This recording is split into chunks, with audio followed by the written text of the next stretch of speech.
Right now, as we're sitting here, one of the biggest geopolitical dramas is taking place in New York City, which is the UN General Assembly, where, believe it or not, of all the problems of the world, countries have decided that the focal point of everything that's happening in the world right now needs to be, drumroll, Israel. no, And recognizing the Palestinian state. no, but in okay, we weren't coordinated. This is just proof.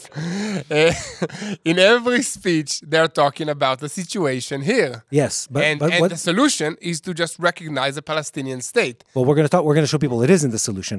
But what's happening according right to the UN. Yeah, what's happening right now, and I want people at home to understand how dramatic this moment is in time.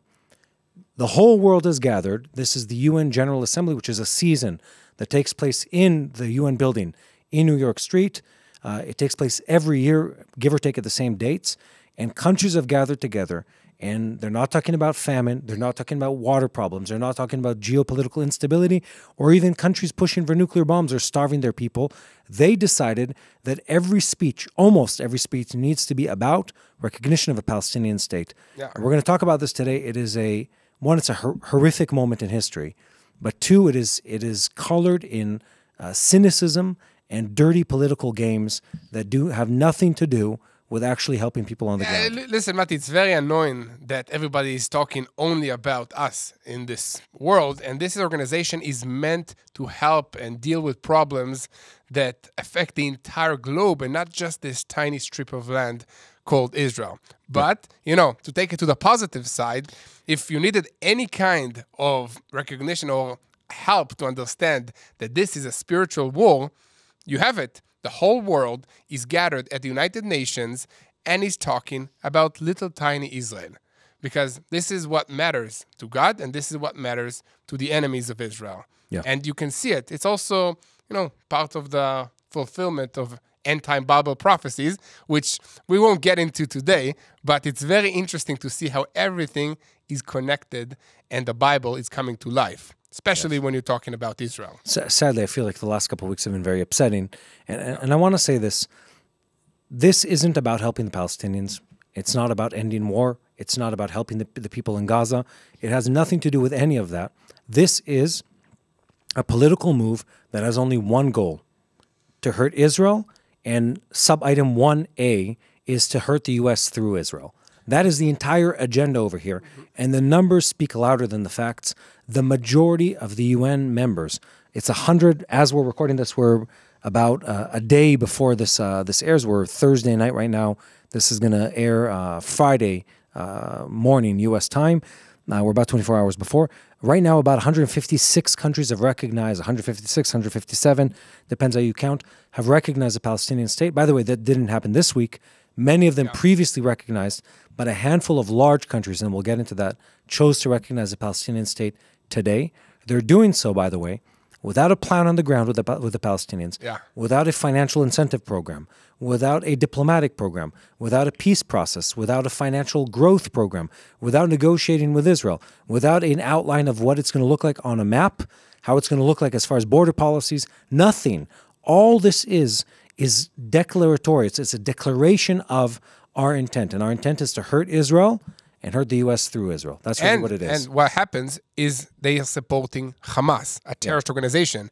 And we see the celebrations in the Palestinian streets.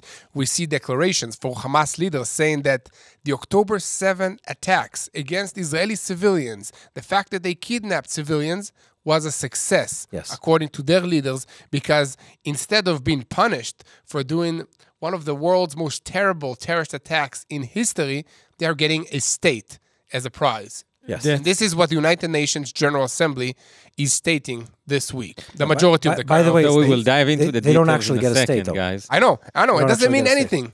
What does it mean? Like, people are saying free Palestine. What is Palestine? Who is leading Palestine? Where is the borders of Palestine? What's the history of Palestine? All of these questions come to... All that and more after we ask people to like, share, and subscribe. Tomer wants to jump on us. Stop talking. Just tell him to share and subscribe. Guys, No, if you're but at home, I really... if you're watching this, if you're still one out of two of our viewers who is watching this and has not yet subscribed, today's your day, buddy. Or buddess, whatever you say. Man or lady, whoever you are. or otherwise. Today is the day to subscribe, to like, to share. And we don't ask you for no reason. We ask you because this helps us get to people with the truth. The only way we grow is organically. The only way we grow is if you help this message get to other people. So take a second, like, share, and subscribe, and help us share the truth from Israel. Yes, exactly. But we talked about many bad countries that are recognizing a Palestinian state, mistakenly supporting Hamas and harming Israel. Yeah. But there are a few countries that are actually doing good stuff in this situation. For starters, the United States of America. Yeah, but before we go into that, though, you started making a point that I think is worth delaying on, which is what difference does this actually make? Because people think it's like, that scene from The Office where Michael Scott comes out of the office and says, I declare bankruptcy. You know No, I don't. I'll show you later the clip, but it's an online meme where it's not enough to just say something. There needs to be an effort behind it. Case in point, the state of Israel, back in 1948, the UN General Assembly, it votes in favor of recognizing an Israeli state. That happened, and the very next day, a war starts where all our neighbors attack us and try to destroy us. They were not interested in the fact that there was a UN declaration. It is more symbolic than anything else. There is practical applications to it that have to do with diplomacy and international law, et cetera, but it's not enough. And as you said, there is a flow in the direction of recognizing Palestinian state, but there are some big players. Top of that list is the U.S. that say absolutely not. Yeah, we will not recognize a Palestinian state. Let's run what happened that day. So before we go into President Trump's speech, a series of very prominent European countries decide to side with the Palestinian state. Several of them gave us about a month of warning. They say, if you will not end this war, we will recognize a Palestinian state in September. If you will not stop the hostilities in Gaza, we will recognize a Palestinian state. Not saying anything about the fact that Hamas is a terrorist organization, that they began this attack against us, that 7 other different countries and terrorist groups around the region carried out additional terrorist attacks against Israel, including another drone, a suicide drone that was launched in the Israeli southern city of Eilat just 2 days ago and wounded 23 Israelis. I'm talking about Israeli civilians that went shopping in Israel's southern city, which is a resort city. Nothing about that, but just end the fighting without any kind of agreement from the other side, or even without any recognition that the Palestinians want to live side by side with Israel. Yeah. So I think it's a very, very unfair declaration that will only harm the future of this region. We'll get into that. I think it's worth breaking down really what that affects in everyday life for the Palestinian people. But first, so we said there's this process that takes place. In these European countries, the UK predominantly, I should say first the French, the UK, Germany was sort of debating this for a while, but they're not part of this flow. And several other countries, Canada included in it, and others, they start making this decision of, hey, we want to make this declaration, and if you're not able to end the war, and it was a very short deadline, it was about a month and a half. I think this started back at the end of July, warning that it would happen during the General Assembly in September if Israel wasn't able to end the war in Gaza. And God knows we've tried. So there's a list of countries. The biggest ones are really the United Kingdom, Canada, Australia, Portugal, France, and there are several other smaller ones that are like, mini countries. Belgium, Luxembourg, Malta, Monaco, very, very, very small countries. But the big ones are what makes a difference. And on top of that, you have several countries, Italy would be one of them, that says, look, we agree to the bullet points, to the headlines of this topic, but this isn't the way to do this. And they'll say, we understand. And by the way, this has been the message that the Israeli Foreign Ministry has been promoting the entire time. Gideon Saar, the Foreign Minister, has been working exactly on this, on saying, sure, you want to talk about a Palestinian state? Give us the hostages back. And the Italians said exactly that.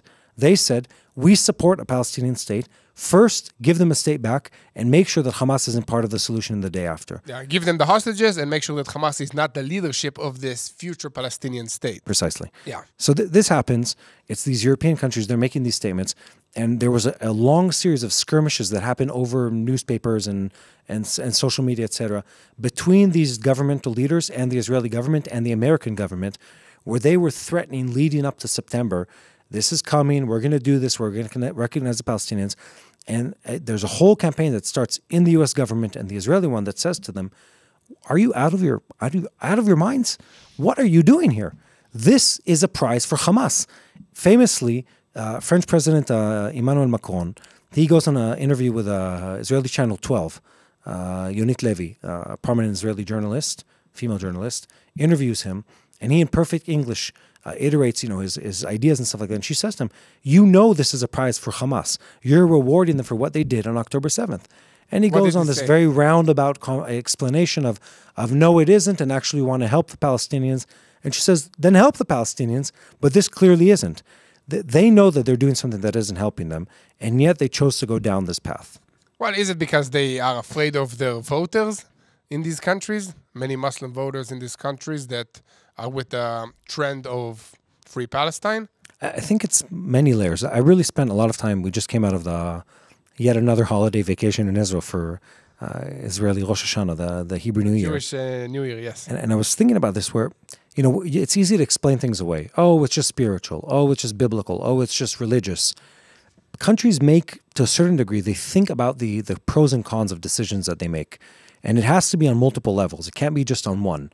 It can't be just money. It can't be just ideology. Even for the Iranians, there's other factors that play into these things.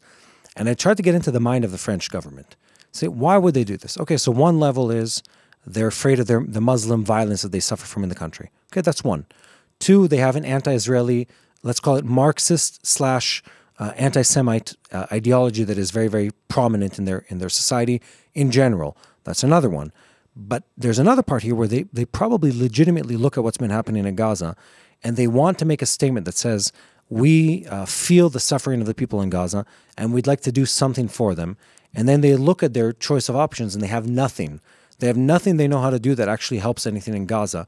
So they go down this route that clearly doesn't help.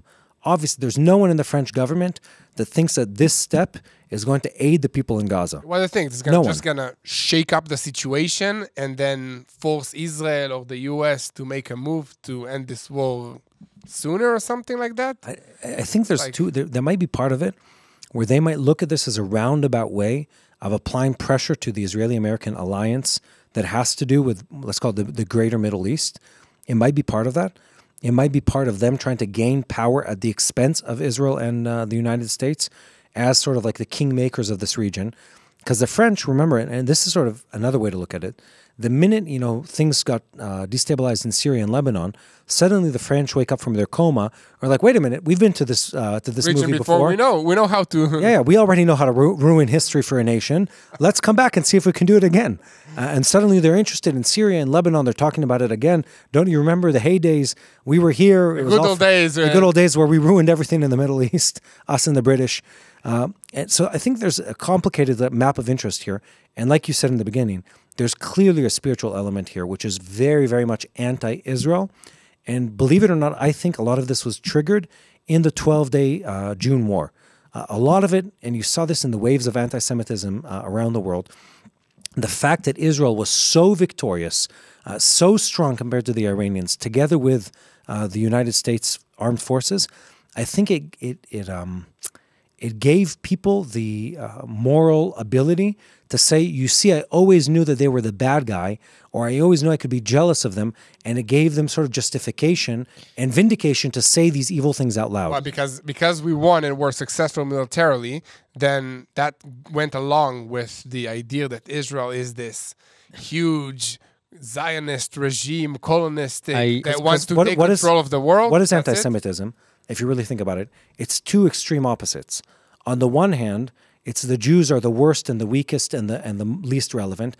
And on the other hand, they control everything in the world. Control the money, the smartest people, the biggest... but the banks, the media... Maybe we missed something in our war. When we started to fight with Hamas, we started immediately on the ground. While today we see that there was other forces that fight us worldwide and spread lies and exactly what we're fighting over here. Yeah, it looks like the battle moved from the battlefield to microphones, television. And it always was. Qatar is pushing against us. It always was. Iran is pushing against us. It always was. We just, for a minute, were confused about what was really happening. The Palestinians were not confused. Hamas was not confused. They are a propaganda machine that uses terrorists as for sort of 20 years, more than 20 years. yeah, they know exactly what they're doing. They're very systematic about it. Hamas is systematic. The Palestinian Authority is. Where does the term Bollywood come from? It's existed for decades. They're the masters of making up events that never took place. Yeah, Bollywood is a Palestinian Hollywood, yeah. by the way, which you can see a lot of the so-called starvation campaigns were filmed in Gaza, and people were positioned to look starving so that you have a nice image to show the world. Yeah. So you have that, and really you need to look into the map of interest of these different countries, where I think it's a combination of different things. Some of them are good feelings, like they want to do something, but a lot of it has really to do with being opposed to the Trump administration and the U.S. Republican government, being opposed to Israel, being opposed to everything that smells of Israeli or Jewish success around the world, and being opposed to anything that would prop up the stature and the image of Israel, the U.S., and their agenda in the Middle East. Well, you really have to look at it from that perspective. Automatically, it looks really bad where your entire agenda is based on opposing the other side and not building something new. And that's exactly why they're recognizing a Palestinian state. Because if they said, we want to pass a resolution stating we all hate Israel, well, the UN General Assembly would say to them, that's all we ever do, say something new. Don't you have something new to talk about? They said, we do have something new. It's now we're not anti-Semitic, we're not anti-Zionist, we're pro-Palestinian. That's our new brand. Yeah. And the pro-Palestinian brand doesn't exist, because the pro-Palestinian brand, if it was honest, would be pro-Israel, by the way. Not pro-Palestinian, because the Palestinians, what they've been given so far, never actually helped build a country. It did the exact opposite. It weakened them on every possible perspective. Let's break it down to our viewers also. The Palestinians were offered a country many times in history by the UN, by Israel in multiple arrangements, and they refused time and again. Yeah, so by the UN once, 1947, 1948, you have what's called the partition plan, which was supposed to split Israel into two countries, the majority of which and the most of the coastal areas would be in the hands of the Arab nationals or whatever, Arab people in this land that later identified themselves as Palestinians, and the other part, slightly less than half, in the hands of the Jewish population in the country, which was a minority back then. They wholeheartedly turn it down. The Jewish community accepts it. And then, since then, there have been multiple attempts at peace between Israel and the Palestinians and the Jordanians. It's a little complicated over many, many different years. Again, this could be an hour-long conversation. The real point here is let's look at the outcomes. So these countries go behind the Palestinians. They say we want to support it, but they're doing it just by making a declaration and not doing anything on the ground. And then, this is what Tomer was alluding to earlier, then the big counter movement comes, which is President Trump. And President Trump, and you really have to hand it to him, he walks into the UN building and he calls their bluff out. And he says to them, you're an empty building with empty statements, with empty people who like talking the talk, but never ever doing what you're actually talking about. You never put your money where your mouth is. And he says, we're the guys who have the boots on the ground. We're the ones who are willing to actually make a difference here. Yeah, we're sending the Palestinians aid. We are sending the envoys to reach a ceasefire agreement between Israel and Hamas. We're the ones working to release the hostages. And he said a few other things like the stairs don't work in the UN building. The teleprompter stopped working when he was They stopped teaching, immediately when right? he put his leg on the staircase, the moving one, the one going up, and it's immediately stopped. Escalade, Mati. That's how you call Escalator. Escalator. moving steps. Escalade is what he rides in, and escalator is what he goes up the stairs in. Okay. Anyway, they didn't work when he went to speak. So he did a freestyle speech of 1 hour and talked about the fact that the entire United Nations is mainly just talking and not doing anything good for the world. Yeah, and then here's what's really happening behind the scenes. So you have all these countries, they're making their resolutions and they're drumming their, social justice drums, etc. Meanwhile, there's been, I don't know if you've been tracking this, there's been a massive wave in those countries of them having, trouble is an understatement, them failing in dealing with internal violence that has to do with Muslim refugees and Muslim inhabitants in those countries. And it's a huge counter movement now in the world, looking at this saying, what on earth is going on here? We have all these immigrants that are there, and I just want to be blunt here. They're raping, they're robbing, they're murdering people in the streets. And the Western society, of course, in a disproportionate way, says, what on earth is going on here? We can't walk safely down our own cities, in our capital cities, whereas we're pointing at Israel, a country that, any visitor there is safe. We're saying they're the problem. So there's a counter movement happening on the ground in many of these countries. It's not being reported in the media. You don't hear about it enough. I don't know, Yair. I think we're seeing a change. It's growing. And it's sort of like a normal back and forth swing where countries go in one route and then they swing back to nationalism and let's call it forced patriotism for the countries, which ends up oftentimes being isolationist and what's the word for xenophobic, hating the foreigners. It's happened to us once. It happened to Israel that we did that, or was that to us? We got banned from everything and nobody wanted to play with us. Once? It happened to us countless times in history. Anyway, let's regroup. So this is happening. President Trump comes out and says, we're the guys that are going to make a difference. And we're the ones that we're going to do something on the ground. Y'all are hypocrites. Y'all don't care about the hostages. Y'all don't care about the Palestinian people. We're the ones that are going to make a difference in the world. And he calls them out very justifiably on being hypocritical people, on being people who love talking and beating their chest but doing nothing about it. And then there's what happens behind the scenes. While the UN General Assembly is getting together, the biggest deals and the biggest conversations happen away from the press. Two huge ones are coming up, and I'm getting excited about this. One is Syria and Israel, including a regional agreement between the United States, Israel, and the entire wider Middle East, something like Abraham Accords 2.0. Maybe you can elaborate about that, because that's going to be the major meeting between Netanyahu and Trump after the UN General Assembly. Exactly. So behind the scenes, just to frame the picture for people, there's a move that is a horizontal move throughout the Middle East, which is let's create a coalition that is not like Iran, not like China, not like negative influence of those other countries, and is positive. And then the U.S. is talking to all these different countries that are all destabilized, all teetering on the brink of, be it a violent coup, be it, financial bankruptcy overnight. And they talk to all these countries and they say, guys, do you want something else? And they all, almost together say, we want to. And you're going to be surprised by who's part of this conversation. They gather these different Arab countries together, Arab and Muslim countries. And they say, and some of them are the usual suspects. They say, Egypt, do you want something else? Egypt says, absolutely. We want to be part of whatever deal there is. Jordan, do you want something else? Absolutely. We want to be part of whatever deal there is.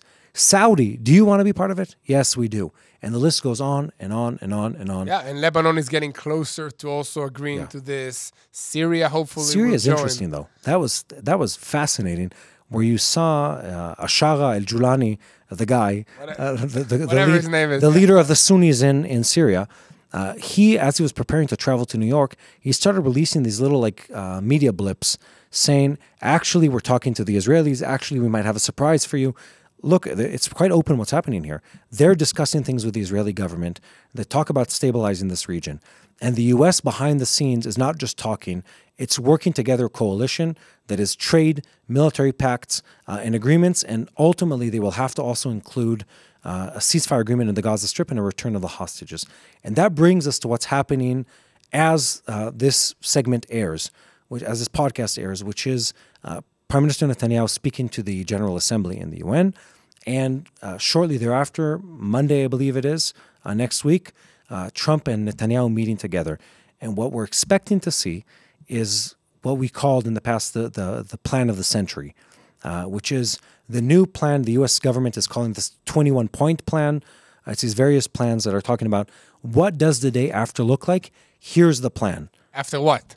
After this phase of the war. Meaning after the war in the Gaza Strip. Yeah. After there'll be a ceasefire between Israel and Hamas and Gaza. The most important topic in the world. Yeah. This will solve all the world problem.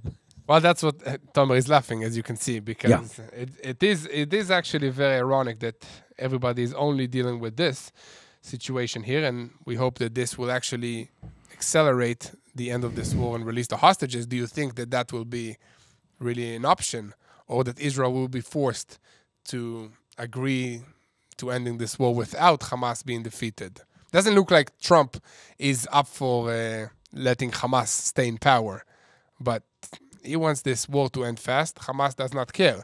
They want this war to drag out for as long as possible.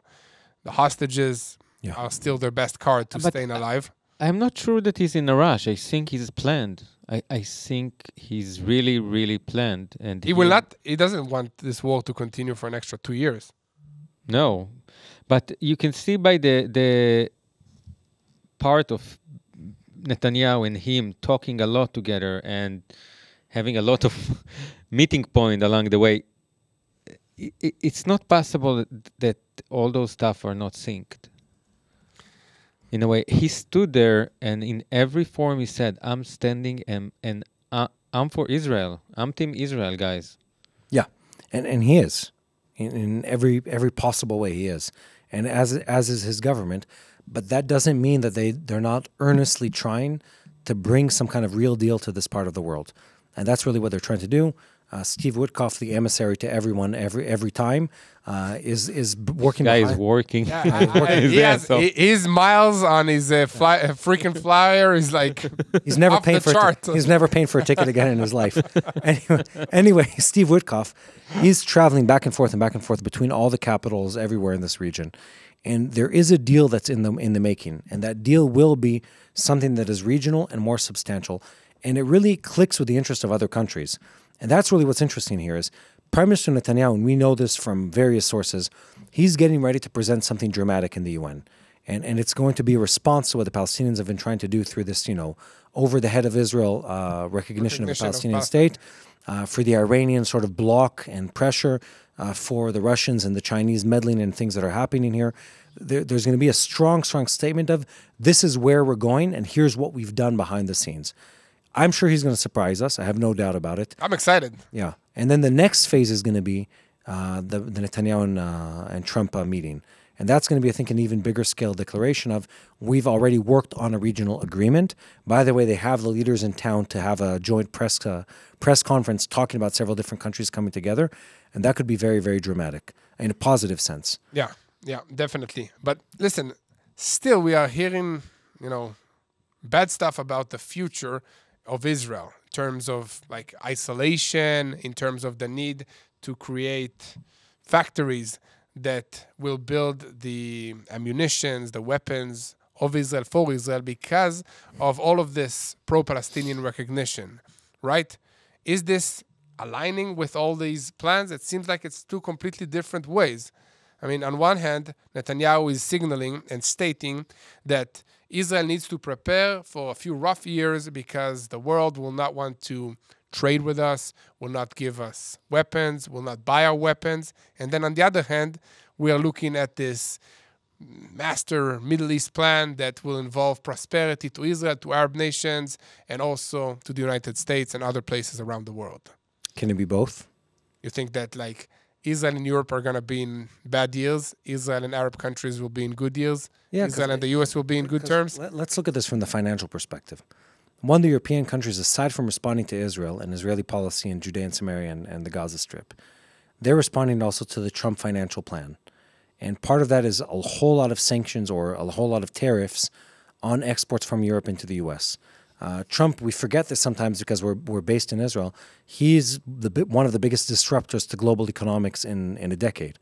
And what he has done in almost a matter of days, it started shifting trade routes and deals, by the way, not necessarily in a favorable way for many, many, many countries. Israel included, by the way. Israeli businesses are concerned with that. And there's a trade war that's happening around the world. There's a war over open borders and tariffs on different products. That's part of the conversation.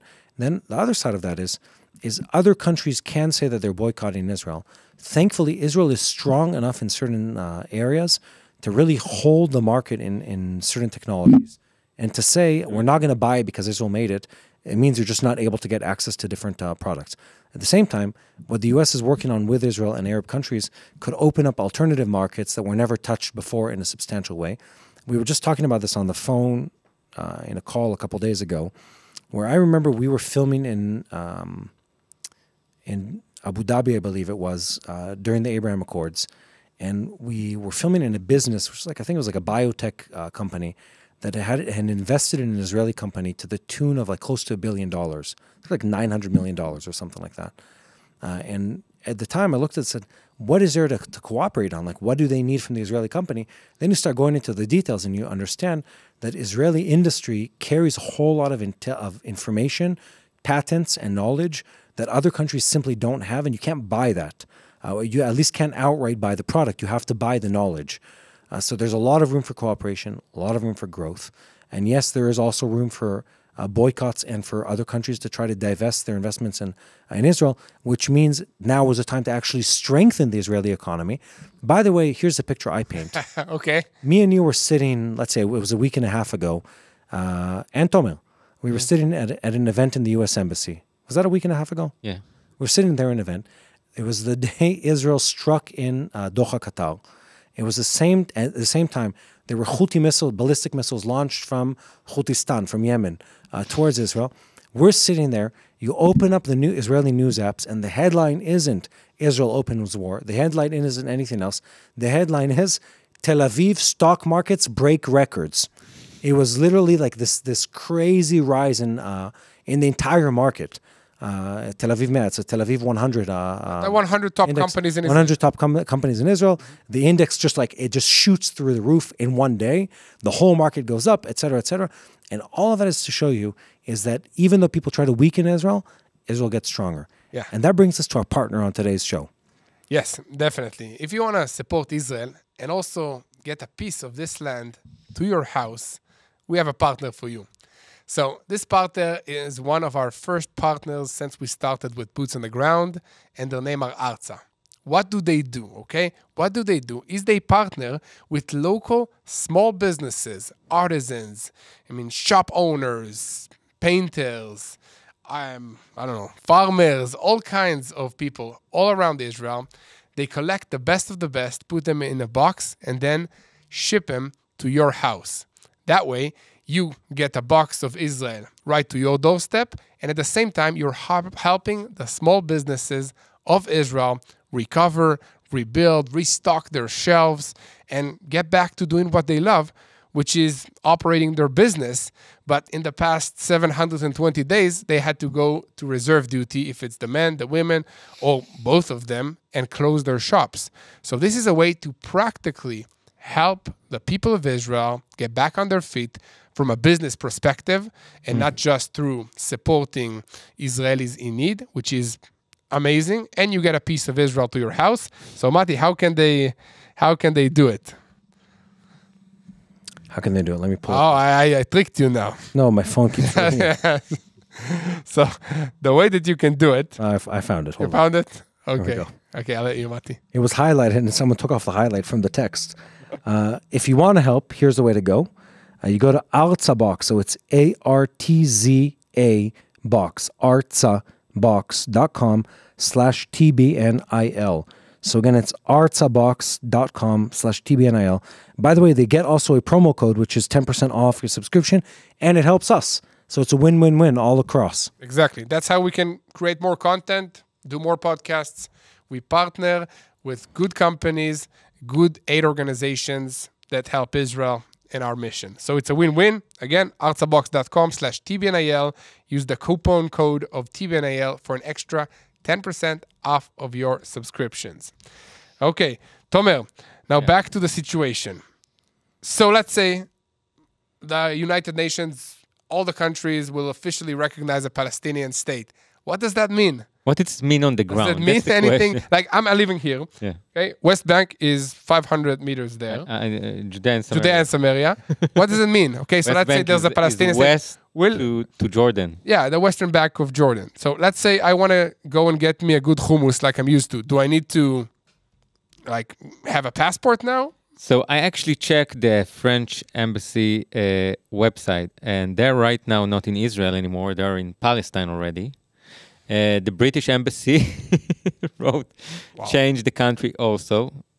So the address right now, in the end, is Palestine. Maybe for the British, that it stayed like that from the time of the mandate. Is there a Palestinian I feel passport, Mati? I feel, and I don't say this Yes, jokingly, there is, and it's that Israeli. the British trying to say that they could be in any way fair in their approach to issues in the Middle East. Two, that they have a say in what's going on between the Jews and the Muslims in this part of the world. Even the king said that the Prime Minister of the UK are not representing the people. Really? No, yeah. But it's not just that. It's like the king came. They're responsible for so much mayhem in the Middle East, the British. So much of a mess. So much of like the arbitrary lines between tribes and people in this part of the world. And they feel like they have the moral high ground to tell people what's right to do. They're behind like every single regional conflict in the last 70 years in half the countries of the world. It's them and France. Is the British and the French leaving behind like, burning leaving behind a burning house and then pointing and saying, look what a mess you've made. They're the ones who made it. Look at you colonialistic Israelis. Oh, we have tiny Israel. Nobody speaks Hebrew. Post-colonialism area, but on how it's look with Lebanon and the whole intervention of France right now, and the whole push in the UN was Saudi actually, the Saudis wanted that this declaration will happen. They pushed that, and they pushed that against Qatar. That's a game between Arab major power right now in the Middle East also. Who going to be the freedom to the Arab world? Who will control the Arab world? And there is three big players that we all want to be part of, but they don't really like us.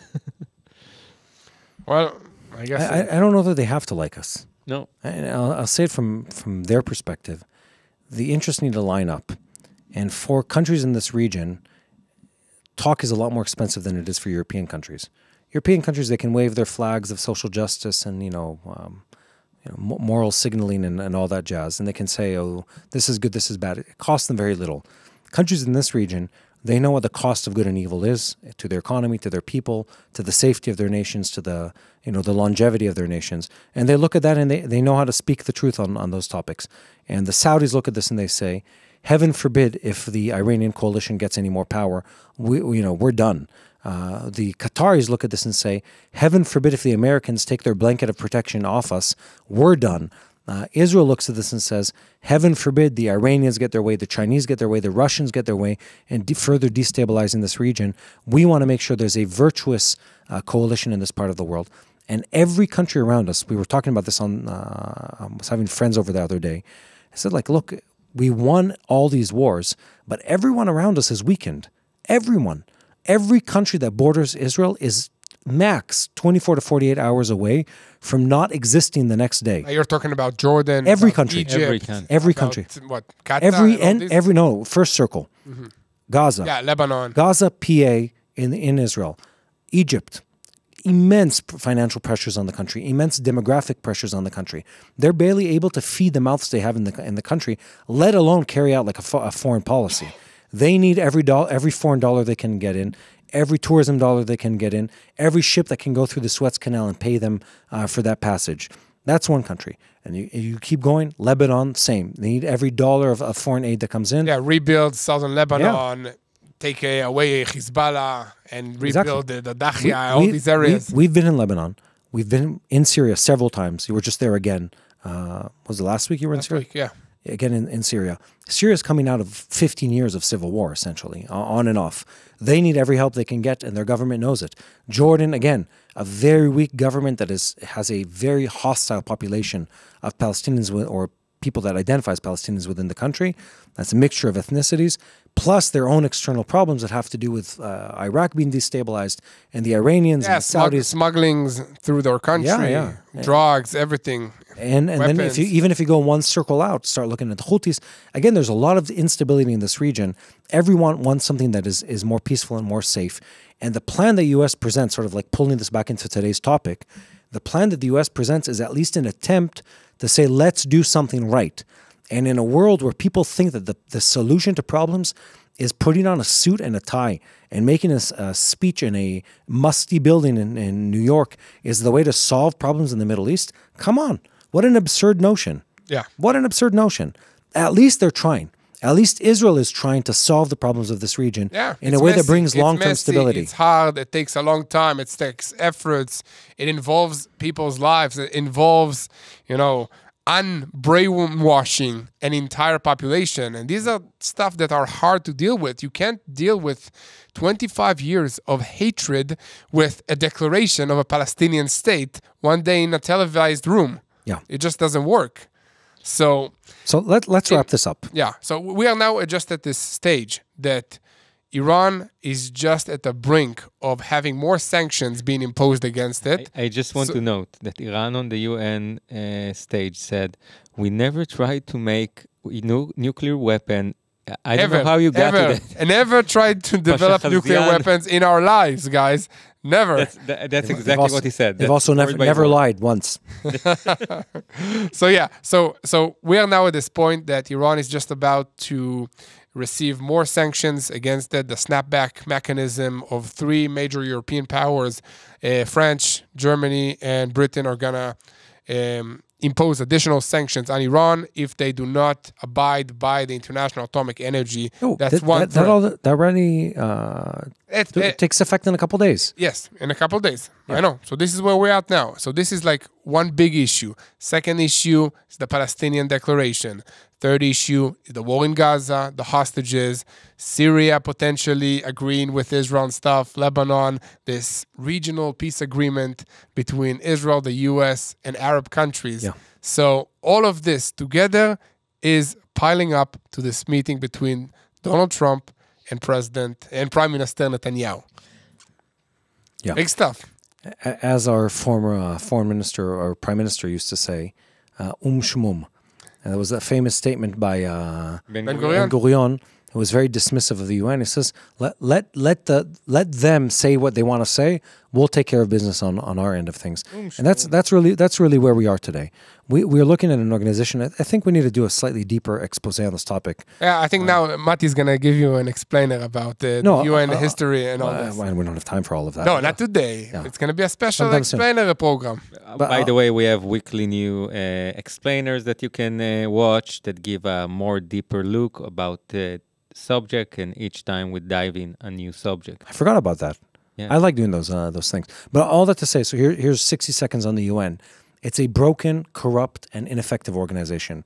And at the same time, it's the only organization that exists to try and do these kind of things. Yeah, to do like a global initiatives. Exactly. Right? So if you want to try and salvage sort of the heaping, burning pile of poo that is UN actions.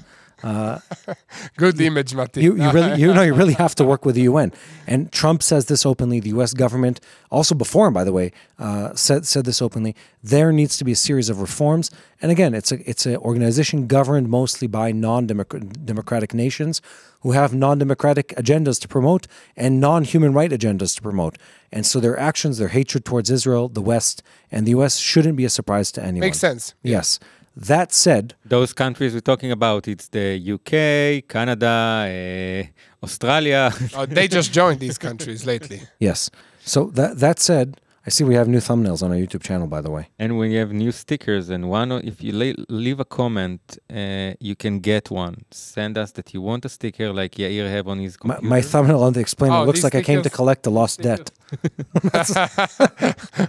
You look very, very I look serious. very angry. Very serious.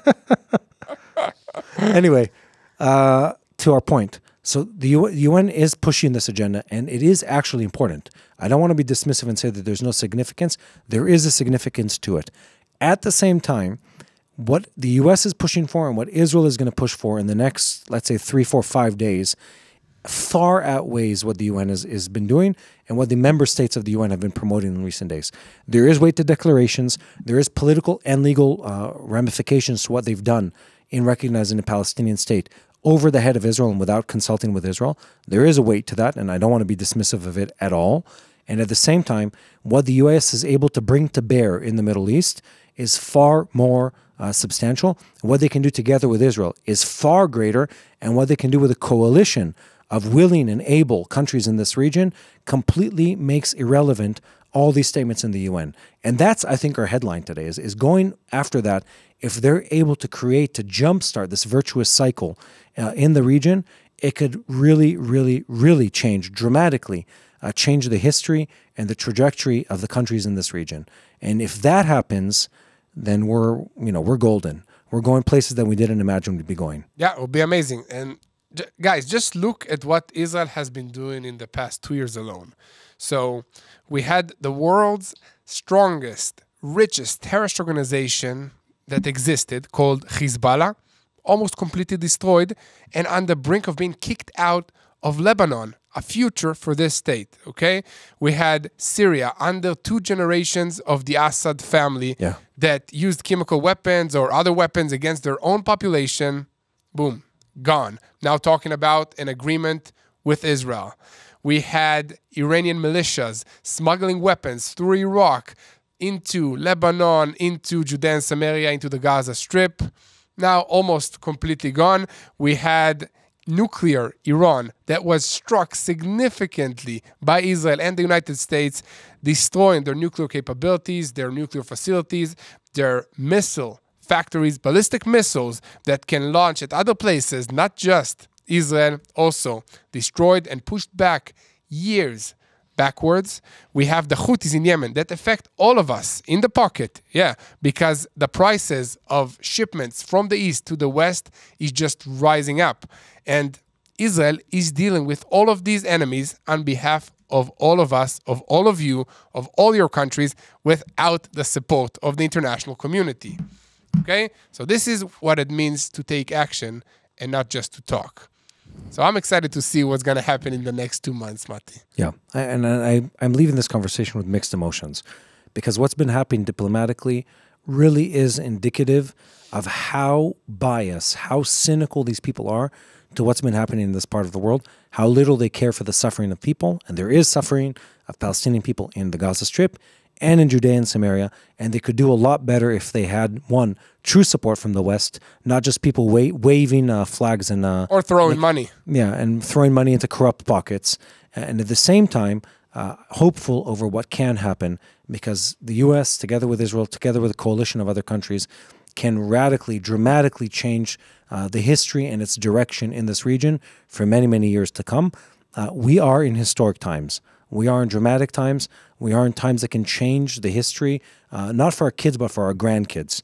That's really the times we're living in right now. Wow, grandkids. I can't believe thinking of my kids having kids. Yes. A scary thought. Okay, that's everything for today. Thank you guys for joining us. Make sure to hit the like, share, and subscribe. Let's teach the algorithm of YouTube what's really happening in Israel. Thank you, Mati.